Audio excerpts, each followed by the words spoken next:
What's going on, everyone? Last week we looked at Arnold. This week we're going to continue our action hero series by looking at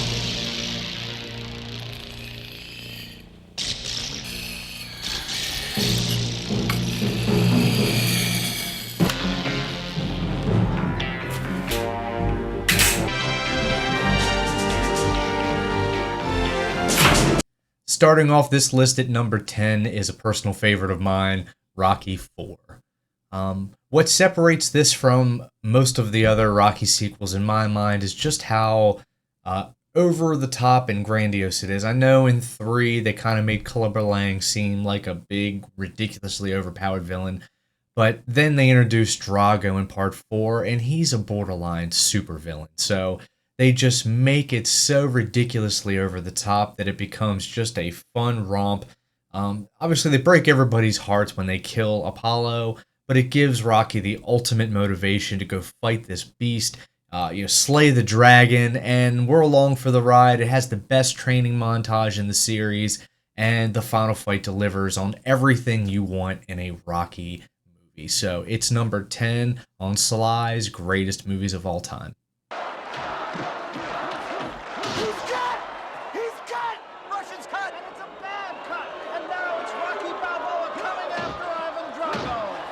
Alright guys, at number 9 we have Death Race 2000. Now this came out in the mid-1970s. This is one of Stallone's first movies. He plays Machine Gun Joe, a character that you may recognize, played by Tyrese in the remake starring Jason Statham. But he plays Machine Gun Joe, and he's just having the time of his life as a first-rate first-rate jackass. I mean, he's just a prick, but he is amazing in the role. He is perfect across from David Carradine as Frankenstein. And this movie's just, it's ultra violent. It's ridiculous, but if that's what you're into, and I like that kind of stuff, this movie hits all the right notes. It's a lot of fun. If you haven't seen it, I highly recommend it. Death Race 2000, number 9. All right, and at number 8, we have Rocky 3. Now, this movie is special because it features the only fight that I can think of where Rocky doesn't get the absolute shit kicked out of him. Now, obviously, in the beginning of the movie, Mickey dies and Rocky gets destroyed by Clubber Lang in their first meeting. But then he forms the relationship with Apollo Creed. He gets properly trained on how to box to go with his just super strong chin and ridiculous heart. And he becomes this perfect machine. And again, goes out there, and it's extremely satisfying to watch Rocky Balboa not be a human punching bag for 12 rounds and actually go out there and give it to somebody for once. So, again, this movie has one of the best training montages and one of the best final fights. For my money, number 8, Rocky 3.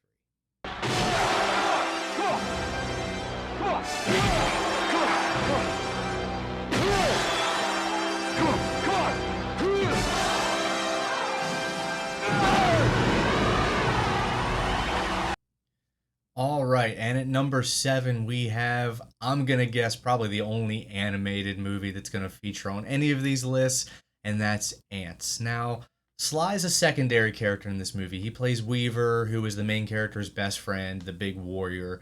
So it's, Stallone just being Stallone, but he showed a softer, kind of gentler side, and he showed some funny comedic chops in this movie. He has some funny moments. I've known you for a long time, right? Yeah, definitely. You're 2 seconds after me. Yeah, and ever since we were little, I've been listening to you complain. What are you bitching about? In case you haven't noticed, we ants are running the show. We're the lords of the earth. But the movie's surprisingly touching, and it succeeds in what it isn't. And that's a kids movie. It's not a kids movie. It's an adult animated movie for sure. I probably shouldn't have been watching it back when I was, but because this movie doesn't shy away from some heavy themes like death and alcohol. I believe the ants swear a couple times, so it's definitely not a clean-cut kids movie, but it's a lot of fun. It's an easy watch, and it ends up being kind of a thrilling climax. So if you've never seen it, it's definitely worth a watch. Number 7, Ants. All right, and at number 6, we have another one of my 90s favorites, Cliffhanger. In this movie, Sly plays a rescue climber who unfortunately, because of a terrible accident, suffers the loss of one of his dear friends, and he decides to retire. But he comes back a number of months later, still intending to retire and move away. And a distress call comes in that forces him to return to action, yada, yada, yada. He gets up on the mountain. The distress call is actually a group of criminals looking for millions of dollars. So it's sort of like Die Hard on a mountain. You know what I mean? Like there's criminals that are holding a group of people hostage and they're trying to find their money. They want their money, and you've got a regular Joe who's just trying to save the day. So it works on a lot of different levels, mainly because the characters are pretty charming. So you got John Lithgow as a great bad guy. You got Mary Poppins as Sly's best friend and fellow climber. So it's a great movie. It's a lot of campy fun. I might be nostalgic on it. I'm sure I am, but it belongs on my top 10 list. Number 6, Cliffhanger.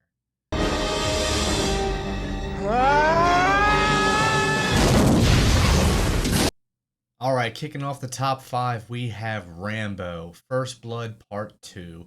Now, I love First Blood and I love Rambo, but they are two completely different movies, and the fact that they share a central character is about where the similarities stop. So, whereas we'll talk about the first one in a few minutes, the second movie is an action extravaganza. I mean, it's just nonstop from the moment that Rambo's given his mission to go back to Vietnam to infiltrate a POW camp and take some photos. He knows that he's not leaving without those men. So, and what we get to witness is basically how you create an 80s over the top action movie.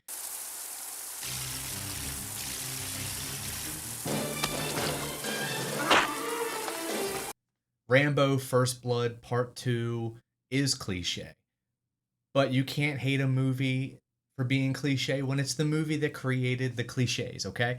It's the reason that they exist. This movie is a blast from start to finish. We heard nothing but how dangerous and ruthless Rambo was, and to see him in action, he lived up to it, that's for sure. He is a one-man killing machine, and this movie is nothing but Rambo doing what Rambo does best.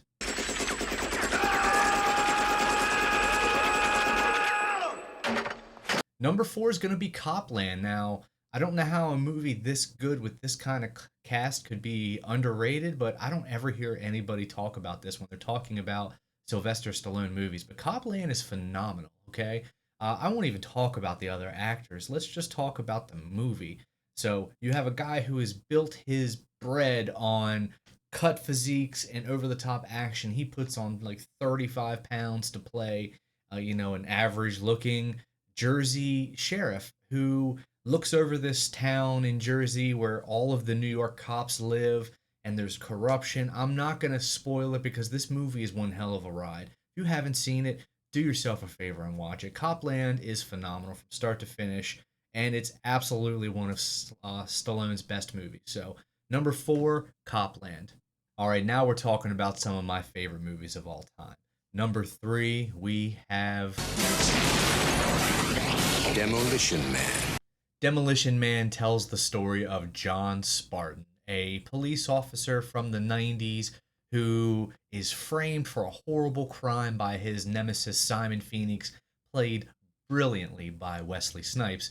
And as a result, he is cryogenically frozen because why not? This is a 90s action movie. We have to hit all those beats. So he's cryogenically frozen, only to be unthawed when Simon Phoenix breaks out of his own cryogenic hold. So, and what follows is just non-stop meta commentary. You have to remember the state of the 90s, and a lot of these jokes are probably dated by today's standards, but it was a different time back then. Things were a little bit more tight. Fuck it. Mellow greetings. What seems to be your boggle? My boggle? Number 2, we have Rocky. Now, I know that this is Sly's Best Picture winner. He wrote, he starred. This is the movie that made him him. But it's not my favorite, and I don't think it's his best work. I do think that number 1's a little bit better than this. We'll get to that in a second. But there's no denying that Rocky is a truly moving and touching character piece as we follow Rocky Balboa, who seems to be at the end of his boxing career. He's beaten down, he's washed up. Everybody's told him that he's a bum. And he always knew in his heart that he had more to give. And when he gets the opportunity of a lifetime, needless to say, he runs with it. So this movie kicked off a franchise that's still going today.